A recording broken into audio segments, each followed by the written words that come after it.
कई बार क्या होता है कि जब हम लोग ट्रेवल करते हैं बसों में, ट्रेनों में या कहीं पे नई जगह पे जाते हैं तो अचानक से एलर्जी के सिम्टम्स देखने को मिलते हैं, जैसे छींक आना, पूरे शरीर में लाल कलर के चकत्ते बन जाना, खुजली होना, सांस लेने में परेशानी होना, आँख से नाक से पानी आना, तमाम प्रकार के सिम्टम्स, ब्लड प्रेशर बढ़ जाना देखने को मिलते हैं। ये सारी एलर्जी के सिम्टम्स होते हैं। इस वीडियो में जानते हैं कि एलर्जी होता क्यों है, एलर्जी किन किन कारणों से हो सकता है और इसको साइंटिफिक तरीक़ा से कैसे मैनेज किया जा सकता है। अब जानते हैं कि एलर्जी होता क्यों है।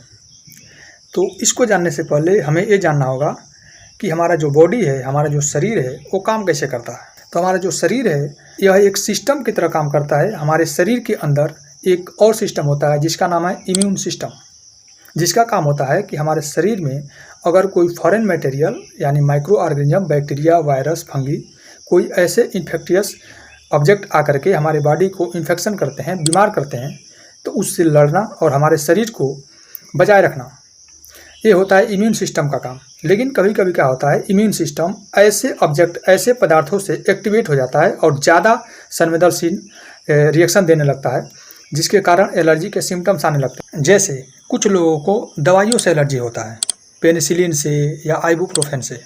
जैसे ही वो ये दवाइयाँ लेते हैं तुरंत एलर्जी के सिम्टम्स आने लगते हैं। कुछ लोगों को परफ्यूम या सेंट से भी एलर्जी होता है। कुछ लोगों को ऐसे कुछ प्रजाति के फूल होते हैं, पुष्प होते हैं, उनके गंध या सुगंध से भी एलर्जी होता है। बल्कि ये सब चीज़ें, ये सब पदार्थ हानिकारक नहीं हैं, लेकिन उनकी बॉडी इन सभी पदार्थों से ज़्यादा संवेदनशील होती है। ऐसा नहीं है कि ये सब चीज़ें हानिकारक हैं। अगर ये हानिकारक होते तो सबके लिए हानिकारक होते, लेकिन उनकी बॉडी, उनकी इम्यून सिस्टम इसके प्रति ज़्यादा एक्टिव होता है। इसके वजह से एलर्जी के सिम्टम्स आने लगते हैं। अब जानते हैं कि एलर्जी किन किन कारणों से होता है। तो एलर्जी का एग्जैक्ट कारण सब में सेम नहीं होता, सबका अलग अलग कारण होता है। जैसे बहुत लोगों को धूल या पोल्यूशन के संपर्क में आने से होता है। ये ज़्यादातर जिनको लंग्स डिजीज होती है, जैसे अस्थमा, COPD, जिनको उनके लंग्स में कोई प्रॉब्लम होता है, उनको इस तरह की एलर्जी देखने को मिलती है।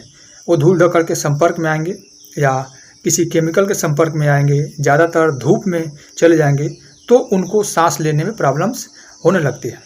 तो ये एलर्जी जिनको लंग्स प्रॉब्लम होती है उनमें ज़्यादातर देखने को मिलती है। दूसरा है खाद्य पदार्थ।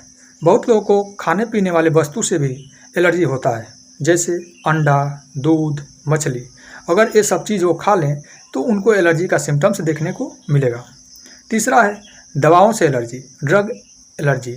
जैसे अभी मैंने बताया कुछ दवाइयाँ होती हैं, जैसे पेनिसिलिन, आइबुप्रोफेन, निमेसुलाइड, इस तरह की दवाइयाँ अगर वो ले लें तो उनको एलर्जी के सिम्टम्स देखने को मिलेंगे। चौथा है पोलन ग्रेन। जो फूलों के ऊपर छोटे छोटे परागकण होते हैं, वो हवा के संपर्क में आकर के इन्वायरमेंट में उड़ते रहते हैं और जैसे ही वो संपर्क में आते हैं तो उनको एलर्जी होने लगती है, एलर्जी के सिम्टम्स देने लगते हैं। अब हम लोग जानते हैं कि एलर्जी को साइंटिफिक तरीक़ा से कैसे मैनेज किया जा सकता है, क्योंकि यह जो एलर्जी है कभी कभी इतनी ज़्यादा सीरियस हो जाती है कि इंसान की जान भी चली जाती है। एलर्जी का जो एग्जैक्ट कारण है वो सबके लिए सेम नहीं होता। अलग अलग लोगों में अलग अलग पदार्थों से एलर्जी हो सकता है। इसलिए सबसे पहले हमें ये जानना होगा कि हमें किस पदार्थ से एलर्जी है। हमें जिस ऑब्जेक्ट से, हमें जिस पदार्थ से एलर्जी है उसको हमें हमेशा ध्यान में रखना होगा।